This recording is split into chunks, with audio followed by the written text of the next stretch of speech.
बिस्मिल्लाहिर्रहमानिर्रहीम। अस्सलामुअलैकुम। मैं हूं मुजीबुल हबीब और आप देख रहे हैं मुबीन हेल्थ टीवी। दोस्तों, आज का हमारा टॉपिक भी हेल्थ से ही रिलेटेड है और एक ऐसे मसले के बारे में है जो कि जवानों और बूढ़ों दोनों में पाया जा रहा है, यानी कि ये मसला घुटनों में दर्द के बारे में है। और हम आपको इसकी वजूहात बताएंगे और एक ऐसी वजह भी बताएंगे कि जो कि आमतौर पर हमारे जहन में ही नहीं होती और वो इस मसले का बहुत ही बड़ा बायस बनती है।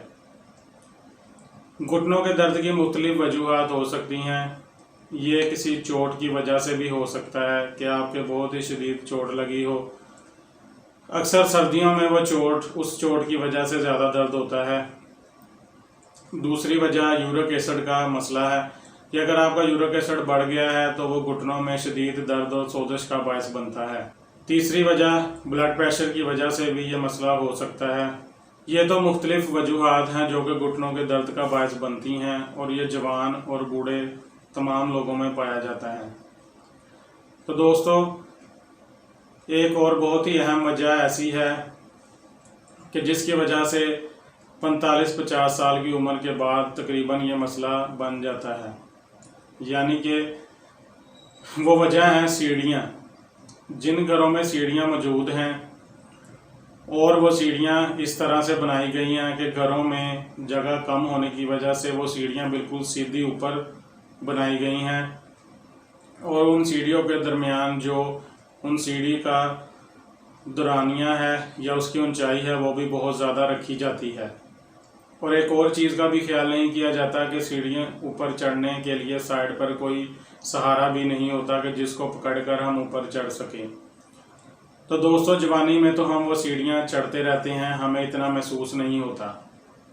और आपको ये भी बताना मकसूद है कि अगर तो सीढ़ियाँ बनानी है तो इंटरनेशनल कानून के मुताबिक उस सीढ़ी के एक पौधे की ऊंचाई ज़्यादा से ज़्यादा 6 इंच हो और 10 सीढ़ियों के बाद तकरीबन 4 से 5 फुट जगह स्टे के लिए होनी चाहिए। यानी 10 सीढ़ियों के बाद कुछ ऐसी जगह हो कि हम थोड़ा चल सकें, कि हमारे टांगों को रेस्ट मिल सके। तो दोस्तों, ये जो वजह है, सीढ़ियों की जो वजह है, ये जवानी में तो हमें महसूस नहीं होती, लेकिन अक्सर बुढ़ापे में 45-50 साल के बाद जाकर ये बहुत ही अहम वजह है कि जिस वजह हमारे घुटनों में दर्द शुरू हो जाता है और हम चलने फिरने से भी मजबूर हो जाते हैं। दोस्तों, जब हम ऐसी बिल्कुल सीधी और ऊंची सीढ़ियां चढ़ते हैं तो हमारे घुटनों के दरमियान जो 2 जोड़ हैं वो आपस में रगड़ा खा खा कर इस हद तक कमज़ोर हो चुके होते हैं कि उनमें से आवाज़ें आने शुरू हो जाती हैं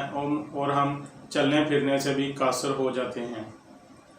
तो दोस्तों, ये बहुत ही अहम मसला है कि अगर तो हमारे घरों में ऐसी ऊंची सीढ़ियां हैं तो कम से कम हम उन पर चढ़ने से परहेज़ करें। अगर हम चढ़ने में एहतियात करेंगे तो हम एक सेहतमंद ज़िंदगी गुजार सकते हैं। और कोशिश करें कि उन सीढ़ियों का जो कि हमारे जगह कम होने की वजह से एक तो बिल्कुल हम सीधी सीढ़ियां चढ़ा देते हैं और उनके दरमियान का जो फासला, यानी सीढ़ियां बहुत ऊंची होती हैं, 6 इंच की बजाय हम 1 फुट तकरीबन 1 फुट रखते हैं। तो ऐसा हरगिज़ ना करें, क्योंकि जवानी में तो हम जवान खून होता है, चढ़ लेंगे, लेकिन जब हम 45-50 साल की उम्र में पहुंचेंगे तो हमारे लिए बहुत से मसाइल बन जाएंगे। आपको हमारी वीडियो पसंद आए इसे लाइक करें, शेयर करें, चैनल को सब्सक्राइब करें और बेल आइकन का बटन ज़रूर दबाएं।